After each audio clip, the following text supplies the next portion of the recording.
I'm Pat Doris. Welcome to The Story. Hey, what are your thoughts about balloons? I know it's a bit of an odd question, but I'll bet you have thought about them after the Chinese spy balloon flew over Montana and other parts of our country. I thought balloons really were just used at birthday parties these days. Aren't the big ones sort of old-fashioned and maybe just used for weather research in places that the satellites can't see? Oh, no. I and you, all of us, we're learning a lot about balloons these days. The things can be super high-tech and operate way up high at altitudes most airplanes cannot reach. And did you know one of the leading companies in America which uses balloons in scientific research is right here in Oregon, in Tillamook, in fact. And that makes balloons our big story.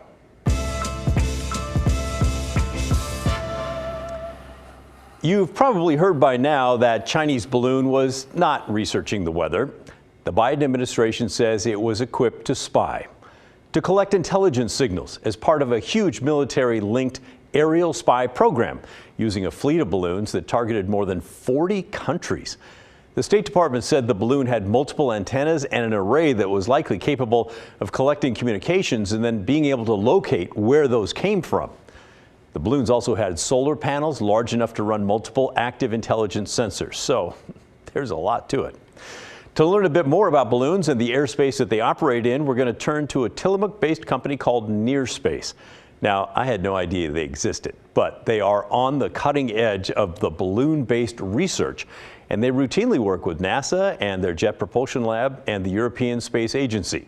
Shows you what I know. They sent me this video from a project they did 2 years ago. They began preparing to launch a balloon at night so that they can be ready for the best time of the day to launch, which they tell me is right around dawn.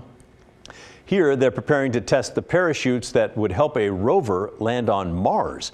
The company's president is Kevin Tucker. He told me Nearspace started about 28 years ago and has been in Tillamook more than 20 years. We're over in Tillamook because we're on a former Naval Air Station site with a huge blimp hangar that we occasionally use. The Port of Tillamook Bay owns all that, as well as the property we own, and they're a phenomenal partner.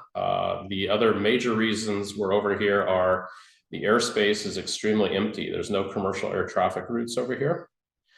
We have direct access to the open ocean and the Department of Defense airspace offshore. The other reason, it is absolutely gorgeous over here and a great place to live. I think he sidelines for the Chamber of Commerce there. In that video he sent me, the company is sending a balloon up high into the atmosphere, 100,000 feet up. That's way above the 30 to 40,000 feet where most planes fly. Then they'll drop the payload and see if the parachutes work properly and do enough to slow the fall from that height. And by the way, these balloons, they're big, really big, as tall as a 5-story building in some cases. And there's almost no guessing, he says, when it comes to where the balloon will go, which I think is helpful to know when you think about that Chinese balloon. You continually do weather updates. We model the flight trajectories of the balloon. So whereas like if you go in a hot air balloon, you may not know exactly where you're going to go. You generally know where you're going to go, or you hope. With these type systems, once we get out of the ground effects weather at 30, 40,000 feet, we have a very high level of predictability. So we check trajectory models. We know very accurately where the balloon will go and where we'll be conducting the test exercises and then controlled descents. We have to coordinate all of that with the FAA in advance and at the time of the flight test itself. So we have a lot going on. And then it comes up to the point of where everything lines up and you're ready to launch. And you want that time frame to be right in that calm of the morning when the ground winds are at the lowest. That also gives us the entire daylight period to run the operation, go get things as they return to Earth, etc. Another project that they're working on that I think is really fascinating involves flying a balloon through the atmosphere of Venus. Of course, never been done before. They did fly a test last summer. But yes, we are working with the Jet Propulsion Laboratory on a balloon system which can not orbit because that's higher, but actually fly using the winds around Venus to descend into the atmosphere of Venus and be able to do scientific research on both the atmosphere and the surface. So that requires that the balloon be able to exist in a atmosphere that's mostly sulfuric acid. It's very dense. And there's a very, very large difference in the temperature between the Venus day and night.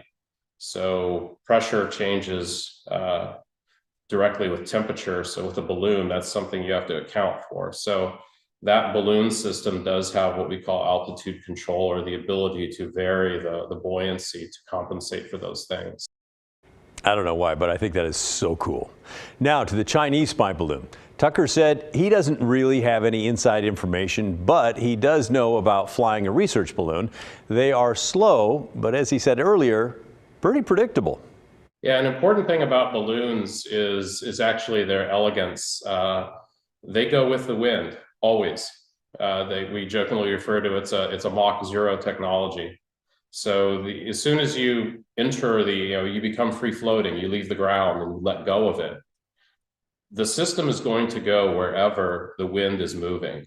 And as you get higher into the stratospheric winds, there's a very high level of predictability and modeling and forecasting where those are going to go. So you can model trajectories with a fairly good amount of accuracy, at least several days out. But the point is the balloons are going to go where the winds take them. The technologies that you don't onboard typically have things like propellers or jets to steer left or right. What you can do is, in some cases, adjust the altitude the balloon is at, knowing if there are different winds in different directions and you want to catch those. So that is a way you can, in a sense, steer the balloon. However, that means there has to be communication with the system to do that, and also enough technical capability to adjust the buoyancy of the balloon system in order to go to the right altitudes. So, for one to be off course during a short flight, not lucky. But Tucker says a longer flight, maybe, because the winds could change. I hope that gives you at least some insight into what's possible with these high-tech balloons. I know that I learned a lot and now feel even more comfortable not buying the Chinese suggestion that they had a weather balloon that just kind of drifted off course. I'd love to hear your thoughts as well. Did you learn something too? What did you learn? Are you still skeptical or more skeptical? Tell us what you think. Send an email to thestory@kgw.com or call and leave a voicemail. The number is 503-226-5090.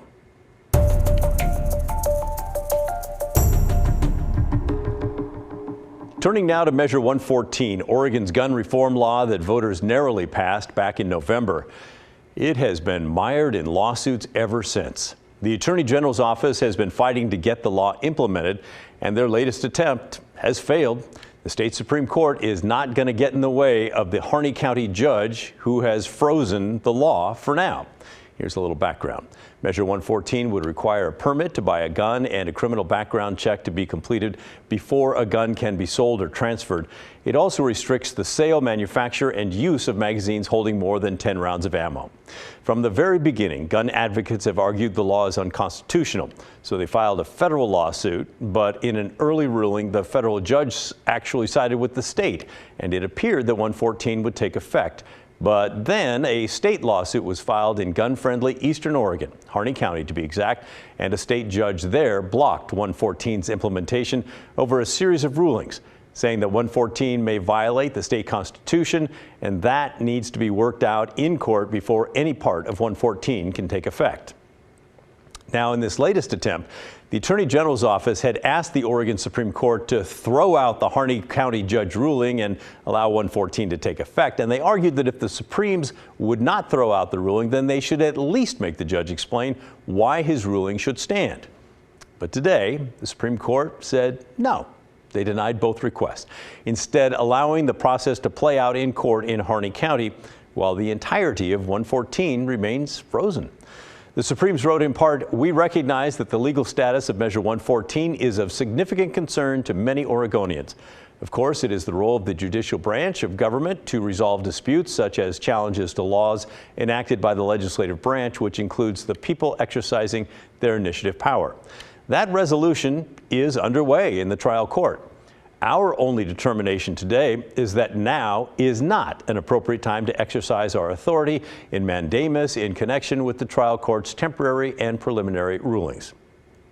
In other words, They are not getting sucked into this, at least not yet. They are staying out. The justices said their decision not to step in at this point has no bearing, by the way, on the respective positions or the merits of the case, nor does it prevent future challenges. Here's Lewis and Clark law professor Tung Yin. The fact that the Oregon Supreme Court is not taking up the request right now does not mean necessarily that they think that Measure 114 is correctly blocked. The justices went on to write, at this juncture and given our understanding that the trial court is proceeding as expeditiously as possible to resolve the issues that the parties have represented, we have determined that we should decline to exercise our mandamus discretion at this time.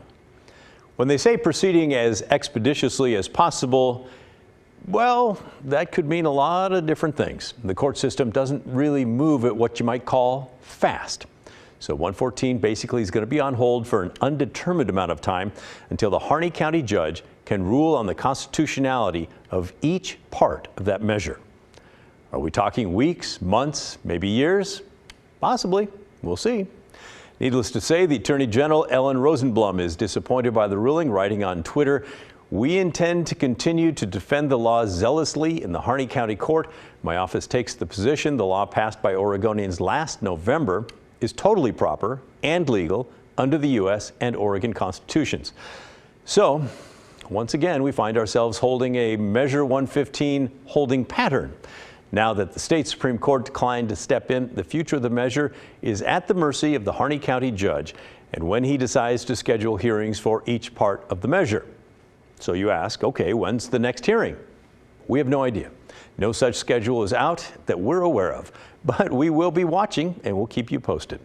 What you need to know right now is that nothing about gun laws in Oregon have changed since Election Day because Measure 114 has been tied up in court and not allowed to begin. Still to come on The Story.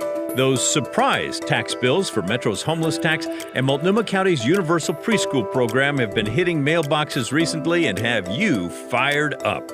It's disgraceful. It's absolutely disgraceful. With a few of you saying this is the final straw. You can't take it anymore. You're moving.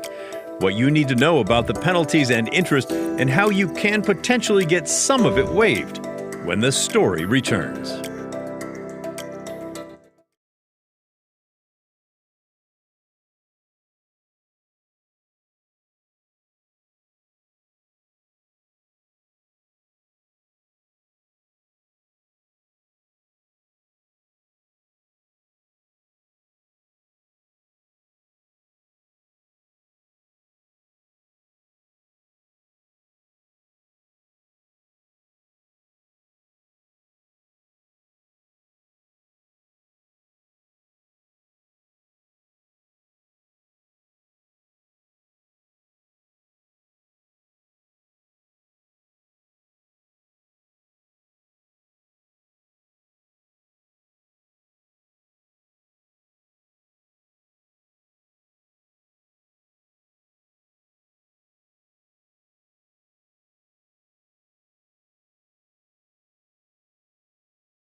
Welcome back. Let's talk taxes. It is tax season after all. But yesterday we told you how nearly 20,000 people in the metro area have been receiving letters from the city of Portland on behalf of Metro saying, hey, you never paid for the Metro Homeless Services tax. And if you live in Multnomah County, oh, you got a double whammy. That also included a universal preschool tax, both of which were due last April. So many of you got that letter and were angry saying, whoa, whoa, whoa. I vaguely remember voting for those taxes back in 2020, but I never got a bill in my tax service or accountant. They never mentioned it. And now you want me to pay the tax plus penalties and interest? Yes, that is correct. And it's worth noting that these taxes only apply to individuals who made more than $125,000 a year or couples who brought in more than $200,000. So we asked for your thoughts on this, since many of you emailed us before our story asking us to look into this, and we listened to you, so we did. Robert says, this is pathetic. If you want to collect a tax, send the taxpayer an invoice. And how about this from Scott, who received one of these letters with fees taxed on? My blood started to boil when your segment began. I voted for these taxes and agree the implementation has been absolutely pathetic. When I called the city and expressed that I had not received any prior notice before the letter charging thousands of dollars of interest and taxes, I was told the ballot had passed and that was my notice. Idiots. Idiots. I'm leaving Portland. My beloved city is officially dead. R.I.P. The city is run so terribly that this tax that nobody even knew about, my accountant actually was on top of it and paid what he thought, but we had an extension as long as it could be, and our company made more money last year, and my taxes were a lot higher, and I got assessed an $8,000 penalty with information that we didn't know about until later. Then we paid, but we paid something. We paid what we thought, and it's disgraceful. It's absolutely disgraceful. And if you're in this group, I hope hearing this lets you know you're not alone. And this one from Jeff, who was hit with a surprise bill as well. Been in Portland since 1990, but this mishandling is enough to make me leave. I'm certainly never voting for another tax. Can't trust them to set it up right or use the funds. Both Metro and Multnomah County said they tried to alert taxpayers by reaching out to employers, accountants, even tax prep operations. Even the popular tax preparation software TurboTax, though, didn't warn taxpayers who were likely to owe. Both governments said they had a tight timeline to set this up and begin collecting the new taxes, which again only apply to those higher income earners. So here's what Multnomah County's chief financial officer said about the lack of communication. We contemplated sending out communications to all residents of Multnomah County, but didn't want to create confusion for those that did not owe the tax. But at least one viewer named Gina heard that explanation and said to herself, oh, give me a break. I'm calling regarding the taxes assessed that people didn't know about. First of all, I need someone to tell the city of Portland that they are residing in Multnomah County. And that disconnect between Multnomah County and the city of Portland is why we have so many issues with both. This should be waived because the chief financial officer's explanation of why they couldn't notify people was pretty much lame, and I think as a chief financial officer who's getting big bucks paid by the city or the state should be able to give a better answer for the amount of money he gets. Okay. So far, investigative reporter Kyle Aboshi found that with these taxes, Metro has collected about $202 million and Multnomah County has raked in about $241 million. Those are on top of each other. Both said it's too early to calculate a compliance rate, but early numbers suggest that roughly 1/3 or 33% of people who should have paid the Metro homeless tax have not yet done so. And your comments weren't all negative, by the way, towards how City Hall handled this. Mike said, 33% are complaining, seems 66% got it done. All right, fair point, Mike. And many of you are upset by the penalties and the interest tacked onto these taxes. Plenty of you have told us that you're happy to pay the taxes, or as, happy as you can be. You just don't feel it's fair to add these extra fees on top since you weren't notified. And when it comes to the penalties, the best thing for you to do is request a waiver. Many of you have already been granted waivers. And the way that works is you'll have to pay up front, then assuming the penalty is waived, you will be reimbursed. Thanks to your team for reporting on the tax, the preschool and homeless tax, which took many of us, including myself, by surprise. And we're wondering if there's any opportunity for a reset on any interest that may have accrued because of unclear guidelines on how that tax is to be paid. Now, the interest on the tax, well, that seems to be a different story. During his interviews with Metro and Multnomah County, Kyle asked about waiving penalties and interest. We're going to play you a raw clip of those interviews so that you can hear their answers yourself. We'll start with Metro. But why not, at least for the first 2 years, waive that penalty and interest, knowing that it takes some time to get a program like this up and running and to raise awareness to the level that you've got a higher compliance rate? Why not just say for the first 2 years, we'll let it slide? That's a great question. I think there's a lot of things that we need to be looking into, whether that's allowable under state law, whether we can retroactively do that. We don't know that yet. But the important thing here is making sure that people pay their fair share. And here's Kyle's interaction with Multnomah County's Chief Financial Officer. And again, the people that we've talked to were supportive of these measures and pay taxes. They're not against paying taxes. They're certainly not trying to dodge taxes here. It's just a lack of awareness. So why not in the first year or two just waive penalties and interest? I think with income taxes, in the county, I think back in 2003 had the iTax as an experience, but even at the state level, the federal level, if you waive interest and penalties, your ability to fully collect on those taxes becomes almost impossible. It's extremely difficult to do because there's no incentive to pay your taxes. And so we don't want to make that blanket removal or waiving of penalties and interest. Like I said, penalties we're being lenient in the first year, but I think to do both doesn't make a whole lot of sense because we still have an obligation to the voters that pass these initiatives to collect the taxes on those to create tax fairness. All right, well, so he makes an interesting point there. So it does not sound like that interest is going anywhere, but like we said before, it's certainly worth trying to get the penalty money back and to remember these two taxes when it's time to file this next year around. All right, they're going to be with you for a while. Despite thousands of people who haven't paid these taxes yet, Multnomah County's preschool tax has already surpassed funding projections. But how much money are we talking about? Well, tens of millions so far. We'll also show you how many kids the program is aiming to help in the coming years. That's when the story returns.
That Multnomah County Preschool for All tax that a lot of people still have not yet paid is still bringing in a lot of money. Shane Dixon Kavanaugh over at the Oregonian looked into that recently, and we think his story is definitely worth your time. Here's the headline. Multnomah County preschool tax generated $68 million more than expected, despite widespread non-payment. Officials initially estimated that the preschool tax would bring in about $120 million in the tax year 2021. But so far, check it out, it's already raked in $187 million, with plenty of Multnomah County residents who still have not paid. County economist says the extra money is likely because of higher than anticipated capital gains taxes in Oregon. And that's good news for the universal preschool program. The program was approved in 2020 by voters. The goal is to provide free preschool for 10,000 3- and 4-year-olds by the year 2030. They've got a long road ahead. The first year, the program only had 700 slots for students. The next year, they hope to expand it to 1,100. A shortage of childcare providers and teachers remains a big challenge in making more slots available, according to the Oregonian. And that county economist estimated that preschool fund will have about $280 million by next year to help with future costs and expansion.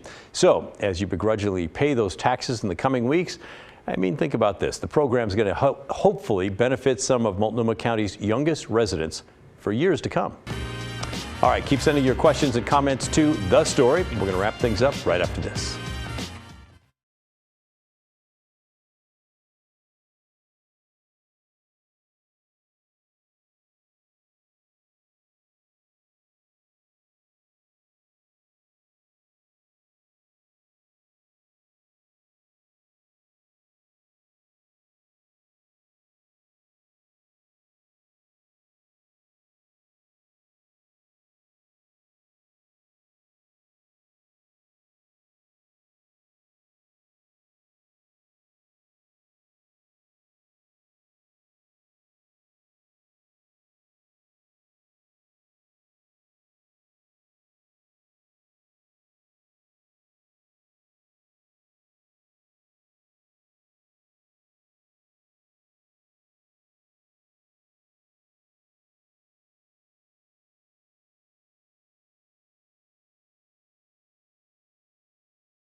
Well, that's the end of our show. Thanks so much for watching. And remember, the story, our story, well, that never ends. I'll see you tomorrow night.